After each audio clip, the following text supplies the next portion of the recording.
On a cold September morning in 1998, among the charred remains of the Hale family farm in California, Detective Ray Miller stepped carefully across the ashen ground. He was searching for traces of two brothers, Ethan and Leo Hale, who had vanished after a daring robbery at San Ventura's El Dorado casino. Police called it a runaway crime fueled by greed. But the smell of gasoline in the air and the spotless precision of the official report told a different story. Just hours before the fire, witnesses saw a dark sedan speeding down the same road the brothers took. What seemed like a desperate theft began to unravel into a story of conspiracy, silence, and buried truth. And 10 years later, hidden in an old family photo album, a simple $16 receipt would prove that the case everyone thought was closed had only just begun. But the truth will make you understand your brothers. But before you start, subscribe to the channel. It motivates us to create even better videos, and we're getting started. It was 1998, and the city of San Ventura seemed perpetually covered in a damp fog. For 31-year-old Ethan Hale, this fog was not so much related to the climate as it was to the suffocating pressure of unpaid medical bills. He stood in the sterile, cold hallway of the county hospital, where his mother, Clara, was fighting a hopeless battle with a rare, aggressive autoimmune disease. Their only hope was experimental treatment, a luxury they couldn't afford on his warehouse worker's salary or the unstable income of his younger brother Leo, who worked as a freelance mechanic. Leo, 24, was the restless energy of the family, often distracted but fiercely loyal. "We need 60,000, Ethan. Not 5. 60, Leo had stated weeks earlier, slamming a fist down on the kitchen table, rattling the chipped ceramic salt shaker. "You want her to live? Or do you want to watch her fade?" Ethan, the methodical one, knew Leo's desperation was blinding him, but the younger man had found an answer in the underbelly of San Ventura, the El Dorado casino. The El Dorado wasn't merely a place of flashing lights and sticky carpet. It was the cash funnel for the Navarro cartel's regional operations. The official take was reported nightly, but the unofficial cache, the high roller vault, was rumored to hold 10 times that amount. Leo had spent 6 months observing, studying the rotation of the guards, learning the pattern of the armored car pickups, and exploiting the arrogance that comes with believing you are untouchable. He had found his weak link, a disgruntled vault attendant named Nestor, whose resentment of the cartel's iron fist outweighed his fear. September 14th, 1998. 1:45 nachts. The air in the service alley behind the El Dorado was thick with the scent of stale cigarette, smoke, and garbage grease. Ethan, driving a beat-up, dark-colored van, waited 3 blocks away. He felt the cold, hard weight of a borrowed pistol tucked in his belt, a prop, Leo insisted, because they were taking the cash, not a life. Inside, Leo moved through the kitchen tunnels with the focused silence of a phantom. He wore a borrowed security uniform, his face obscured by a cheap ski mask. The plan hinged entirely on Nestor, who had deliberately disabled the magnetic lock on the internal vault door 15 minutes prior, feigning a system error. The casino's security logs, later reviewed by police, would officially claim that $85,000 was stolen from the petty cash drops. This figure was a gross fabrication. Nestor later told investigators, under duress from a different authority than the police, that the amount taken from the high roller emergency vault was closer to $480,000, a figure the Navarro organization intentionally suppressed to keep the IRS and rival gangs unaware of the true volume of their undeclared cash flow. This immediate disinformation became the first obstacle to any genuine investigation. Leo reached the small, reinforced steel room. Nestor stood hunched over a keypad, sweating heavily despite the chilled air conditioning. "It's open. 5 minutes, no more," Nestor whispered, his voice trembling. Leo didn't reply. He moved past him and began stuffing thick bricks of cash, wrapped in paper bands, into 2 heavy duffel bags. The silence of the vault was deafening, broken only by the rhythmic thump-thump-thump of his heart. 2:15 a.m. Ethan drove the van west, pushing the old engine hard. In the passenger seat, Leo, giddy with adrenaline, kept glancing at the bags of money nestled between their seats. "She's going to be okay. She's finally going to be okay," he murmured, his voice cracking with relief. They had successfully navigated the city and were now on the long, winding State Route 4, a poorly maintained ribbon of asphalt cutting through the sparsely populated farmlands. Their destination, their grandfather Silas Hale's farm, nearly 200 miles away. The farm was remote, surrounded by acres of dry cornfields and guarded by a rusted, ancient gate. It was the last place anyone in San Ventura would look. They arrived at 4:30 a.m., pulling up beside the weathered barn, the smell of oil and dry hay mixing strongly in the cool morning air. Silas, a man of 70 who moved with the stubbornness of old iron, was already up, mending a diesel generator. He stared at the duffel bags with unconcealed suspicion. "You tell me right now, boys. What did you do?" Silas demanded, his voice low and gravelly. Ethan started to explain. "It's for Mom, Grandpa. We got her treatment. We're safe, just for a night." Just 19 minutes after the brothers entered the small farmhouse, a faint, metallic odor began to permeate the air. Not diesel, but gasoline. A security camera recovered later from a distant rural gas station would show a dark, high-end sedan, unregistered, passing that point at an improbable speed just 2 hours before the Hale brothers. The cartel was not tracking them based on the cash. They were tracking them based on the single leak in the entire system. Nestor, the vault attendant, who was coerced into naming his contact the moment the theft was discovered. 4:55 a.m., Silas shouted, pointing toward the barn. A plume of black, oily smoke was already billowing from the south end. Within seconds, a fierce, hungry flame erupted from the eaves. The fire was instantaneous, professional. "It wasn't an accident. They found us," Leo whispered, paralyzed. The last thing Ethan remembered was Silas grabbing him by the shoulder and pushing him toward the back window, yelling, "Go!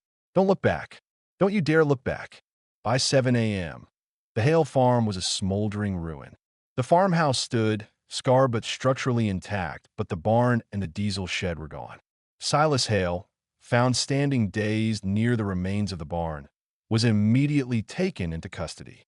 He refused to give a statement about his grandson's whereabouts. Detective Ray Miller, a 20-year veteran of the San Ventura PD, drove out to the desolate scene.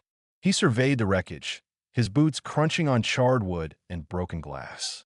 Miller was old school, methodical, and cynical enough to smell a cover-up from a mile away. He was paired with Agent Sofia Ruiz, a young, eager detective straight out of the academy, armed with new forensic techniques and endless enthusiasm. They're painting Silas as the mastermind, Ray, Ruiz reported, holding a clipboard with the preliminary report. Says he recruited his grandsons for a smash and grab. They fled. He torched the evidence.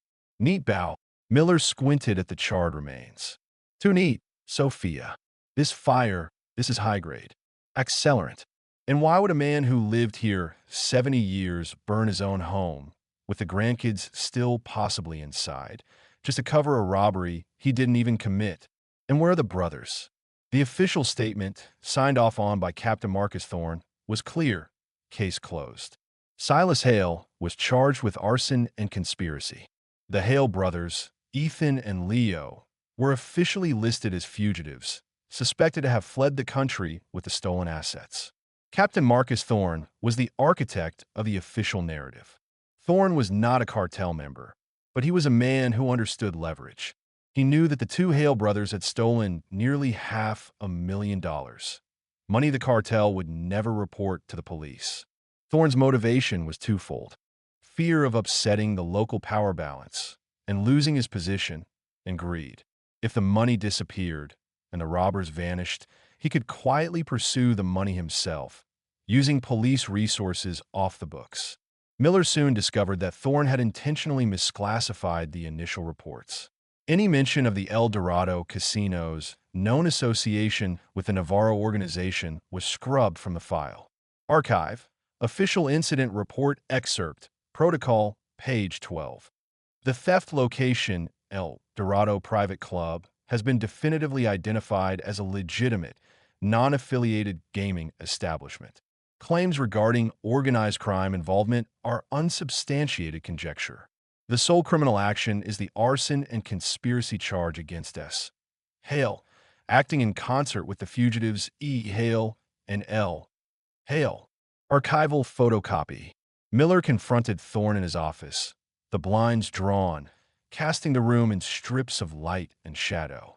The casino manager reported the theft at 2:45 a.m. The fire was 4:55 a.m. That's a 2-hour window. The farm is 200 miles away. They didn't just flee and stop for coffee. They were pursued. Did you follow the lead on the black sedan reported near State Route 4? Thorne leaned back, his eyes cold. Miller, the case is closed. Focus on the paperwork. You start chasing phantoms from 2-bit casinos, you'll find yourself sorting evidence in a basement. The boys are gone. The money's gone. End of story. Clara Hale, miraculously, received the experimental treatment a few weeks later. The payment was untraceable, a single, anonymous wire transfer from a shell account in the Bahamas. She survived, but the joy was poisoned by the loss of her sons and her father's imprisonment. For 10 years, she held the family together, visiting Silas, who remained silent, protecting his secret. In 2008, the case was reopened as a cold file review handled by Agent Ruiz, who had since become a seasoned investigator. She visited Clara, now healthy but bearing the emotional scars of a decade of uncertainty. Clara maintained that her sons were dead. They couldn't live with what they did, detective. They took their lives. They hanged themselves, she insisted, her voice flat, devoid of real emotion. Ruiz, searching through an old box of Silas's personal effects, found something curious, something Silas had likely hidden before the cartel's enforcers arrived, a small piece of thermal receipt paper, folded multiple times, tucked inside an old family photo album. It was a receipt from a gas station. Archive. Found evidence receipt. River Road Stop and Go. 0914 19984 Uhr 5 nachts. Unleaded gas. $15. Snickers bar. $1. Total. $16. The date and time were exactly 45 minutes after the robbery and 49 minutes before the fire. But the location, River Road Stop and Go, was 50 miles north of the known State Route 4, in the opposite direction of the farm and the official police search. This wasn't a stop on the way to the farm. It was a deviation. Why did they go north, only to turn back south? And why, years later, did Clara Hale insist they had committed suicide, yet refused to provide any details of their burial or final moments? The receipt, a tiny, fragile piece of paper from a roadside stop, was the first concrete evidence suggesting that the Hale brothers hadn't just fled. They had met a contact, and their final destination was not the family farm, but a rendezvous point arranged by someone who worked much faster than the police. If you want to know what they found next, the story of the River Road Stop and the fate of the missing brothers, subscribe and write the city you're watching from the comments. The thermal receipt, dated 4:05 a.m., September 14, 1998, was the first real piece of evidence Agent Sophia Ruiz had seen in a decade. It was physically fragile, but forensically vital. It placed Ethan and Leo Hale 50 miles north of their official escape route, just an hour before the arson. Ruiz tracked down Ray Miller, now a grizzled, retired detective running a small, quiet security consultancy. Miller hadn't forgotten the smell of the accelerant at the Hale farm or Captain Thorne's cold arrogance. River Road Stop and Go, Miller mused, tracing the route on an old map of San Ventura County, the paper brittle and yellowed. That road goes straight into the abandoned rail yard, then dead ends at the old Sunoco processing plant. Nobody drives that way unless they're making a drop or meeting someone. They drove to the location, which was now a generic, chain-operated convenience store. The original building was still there, but modernized. Ruiz found an archived police report detailing a minor incident in 1998 that included a request for the stop-and-go surveillance tapes. They were low-quality VHS, likely corrupted, but Ruiz's new forensic unit managed to salvage a few minutes from the tape's last usable fragment, dated 4 a.m. The recovered video footage was grainy, flickering green and black, showing the van pulling up to the distant gas pumps. Two figures, unidentifiable but matching the general height of Ethan and Leo, emerged. They didn't fill up the tank fully. They only purchased $15 in gas and a candy bar. The interaction was quick, functional. Then a dark sedan, parked in the shadows for over an hour, flickered into view. A man, stout and wearing a heavy, dark jacket despite the warm night, stepped out. He approached Leo, who visibly stiffened. There was no struggle, no panic, just a brief, tense exchange. Ruiz ran the image of the man through a facial recognition database, but the poor quality yielded nothing. Miller, however, focused on a sound artifact captured on the salvage tape's almost inaudible audio track. A short, sharp phrase the stout man uttered to Leo, the South Lane. It was a distinctive, nasal voice. Miller's memory, sharp even 2 decades later, clicked. He pulled an old internal affairs file from 1997, a failed wiretap investigation into a low-level muscle for the Navarro cartel named Hector Reyes, nicknamed the Locksmith for his ability to bypass basic security. Archive. Audio transcript excerpt, dictaphone record, 1997. Subject H. Reyes, November 4th, 1997, 14:10 p.m. Reyes, look man, I told you. Move the merchandise off the South Lane. You stand in there like a fool. Distinctive nasal quality and hard as sound. Miller's hand trembled as he read the analysis. It's him, Sophia. The locksmith. He was the one who met them. They weren't running. They were following instructions. They were walking into a trap, probably believing Reyes was their safe passage. The South Lane was the isolated route directly to the Sunoco plant, a known, discrete location for cartel executions and processing. Ruiz and Miller now understood the new timeline. The brothers were intercepted at River Road Stop and Go by Reyes, who was likely sent by Nestor to redirect them from the farm. Reyes then drove them back towards the general direction of the farm, but stopped near the Sunoco plant to process them. The van then proceeded to the farm to execute the arson and frame Silas. The true weight of the stolen money, $480,000, now made sense. It wasn't just about recovering the theft for the cartel. It was about covering up the existence of the High Roller Vault. And for Captain Thorne, it was about stealing the recovery money. Thorne had closed the case quickly, not to protect the cartel, but to eliminate witnesses and secure the cash that Reyes delivered back. Thorne, now a respected city councilman, was arrogant when Ruiz and Miller confronted him in his plush office. Still chasing ghosts, Ray? Your job ended a long time ago. Ruiz placed the receipt and the transcript on his pristine mahogany desk.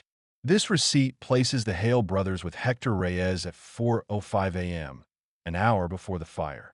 Reyes was linked to the Navarro organization, a detail you conveniently suppressed in the initial protocol, page 12. She paused, letting the silence fill the opulent room. You covered for the cartel, Captain. Why? Was it fear, or was it share of the recovery? Thorne scoffed, but his eyes betrayed a flash of fear. You have no bodies, no eyewitnesses to a murder, and no proof of where the money went. You have a gas receipt and an old man's delusion. He stood, dismissing them. Get out of my office. You're harassing a public official. The pursuit reached an emotional deadlock. They had motive, Thorne's greed, cartel's secrecy, means, Reyes's muscle, and opportunity, the 2-hour window, but no legal proof of the brothers' murder and no link between Thorne and the bulk of the cash. The case rested on proving that Clara Hale's suicide story was a coerced lie. Clara had always been the emotional core of the tragedy, her quiet dignity hiding unimaginable pain. Ruiz visited her again, this time not as an investigator, but as a woman seeking truth. Clara, you told me they hanged themselves, but you never held a funeral. You never had a grave to visit. They were gone a moment Reyes met them at River Road. You were paid for your silence. You received the treatment, but at what cost? Clara finally broke, her stoic facade collapsing into 10 years of pent-up grief. They told me they were dead. They showed me a photo. Leo's watch. They said if I said anything, Silas would die in prison, and the money they used for my treatment would be revoked. I had to live the lie, she wept. But then she pulled out a small, laminated card from a hidden compartment in her Bible. The boys knew. They were afraid of Nestor turning on them. So, Ethan made a copy of the bank strap numbers, the unmarked bills, the ones they took from the high roller vault. He wrote down the first and last serial number of every $20,000 stack. If it didn't show up, I was to give this list to the FBI, but I was too afraid. Archive, bank strap serial list, laminated card.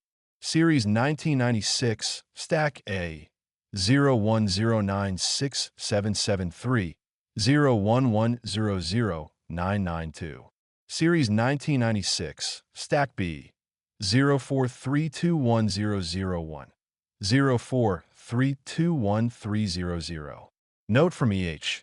Check for SE initials on rubber bands. The laminated card was the final, devastating piece of evidence. The stolen cash, previously untraceable, was now uniquely identified. Ruiz, working with the FBI's Financial Crimes Unit, didn't chase the entire $480,000. That was the cartel's domain. She focused only on the money that had been laundered through official channels, likely by Thorne. The note SC led them to a regional bank where the vault attendant, Nestor, worked before the El Dorado. The bank's archives confirmed that Nestor had access to custom rubber bands printed with SC, San Ventura credit.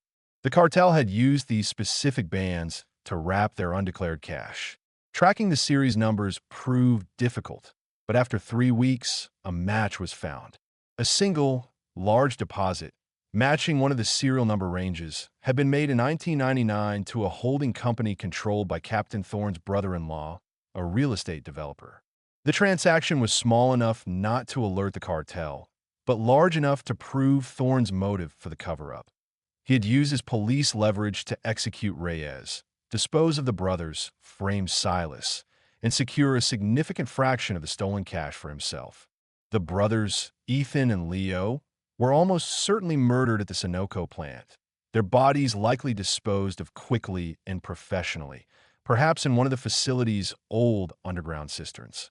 The suicide was a carefully constructed lie to ensure the case remained closed and the money stayed clean. The fallout was immense. Captain Marcus Thorne was arrested on multiple counts of obstruction of justice, conspiracy, and extortion, his political career and reputation instantly incinerated. While he was never charged with the murder of the Hale brothers, the forensic evidence was simply too old and too elusive. The court of public opinion, armed with the evidence presented by Ruiz, delivered its own verdict. Thorne died in prison 3 years later of a heart attack. Silas Hale was immediately released, an elderly, broken man, exonerated but forever haunted by the 18 minutes he spent unknowingly guarding his son's killer. He returned to the charred farm and rebuilt the barn, brick by painstaking brick, transforming it into a memorial for Ethan and Leo. Clara Hale lived out her years in quiet sorrow, finding a bitter form of peace. She had her life paid for by the lives of her sons. She became a passionate advocate for cold case funding in San Ventura, fighting the very corruption that almost destroyed her family. Agent Sophia Ruiz, now the head of the San Ventura Cold Case Division, dedicated her career to unraveling the threads left behind by men like Thorne. The Hale case was a victory, but a victory forged in tragedy. It proved that no matter how powerful the silence, truth always leaves behind a small, fragile receipt. The community of San Ventura, having watched one of its heroes fall and 2 of its sons vanish, was forever changed, learning a painful lesson about the difference between justice and the law. What do you think? Was the eventual justice for Captain Thorne and the uncovering of the truth enough for the Hale family? Leave your thoughts in the comments below and subscribe. It will help me achieve my dream of reaching 1,000 subscribers.